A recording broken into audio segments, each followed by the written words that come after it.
5 मिनिटं, 5 मिनिटं, 5 मिनिटं. जर तुम्ही 5 मिनिटाच्या अंतरावरती तुमच्या स्वप्नातलं घर बघताय तर हा प्रोजेक्ट तुमच्यासाठी आहे. कारण विरार रेल्वे स्टेशन या प्रोजेक्ट पासून आहे फक्त आणि फक्त 5 मिनिटाच्या अंतरावरती. खूप मस्त प्रोजेक्ट आहे. 1 BHK 2 BHK दोन्हीही कॉन्फिगरेशन तुम्हाला या प्रोजेक्ट मध्ये मिळणार आहेत. एकदा फ्लॅट साईज बघून घ्या.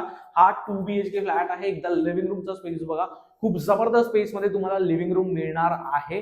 त्यानंतर हा आहे तुमचं किचन. किचनचा स्पेस बघून घ्या. दोन्ही साईडला तुम्हाला प्लॅटफॉर्म मिळणार आहे मॉड्युलर किचन सोबत. त्यानंतर आपण जाऊया तुमच्या कॉमन वॉशरूम मध्ये. हा आहे तुमचा कॉमन वॉशरूम. हा आहे तुमचा मास्टर बेडरूम. मास्टर बेडरूमचा स्पेस बघा. खूप मस्त अशा स्पेस मध्ये तुम्हाला हा मास्टर बेडरूम मिळणार आहे. हा आहे तुमचा वॉशरूम जो तुम्हाला मास्टर मध्ये मिळणार आहे. त्यानंतर जाऊया तुमच्या कॉमन बेडरूम कडे. हा आहे तुमचा कॉमन बेडरूम. मला माहिती आहे विरार रेल्वे स्टेशनच्या जवळ जास्त प्रोजेक्ट्स नाही आहेत, बट काही प्रोजेक्ट्स आहेत आणि काही प्रोजेक्ट्स मधून हा एक प्रोजेक्ट येतो जो विरार रेल्वे स्टेशन पासून खूप जवळ आहे. जर तुम्हाला प्रोजेक्टच्या बद्दल अधिक माहिती हवी असेल तर तुम्ही संकेतला कॉल करू शकता, व्हॉट्सअप करू शकता आणि तुमची साईट व्हिजिट शेड्यूल करू शकता. धन्यवाद.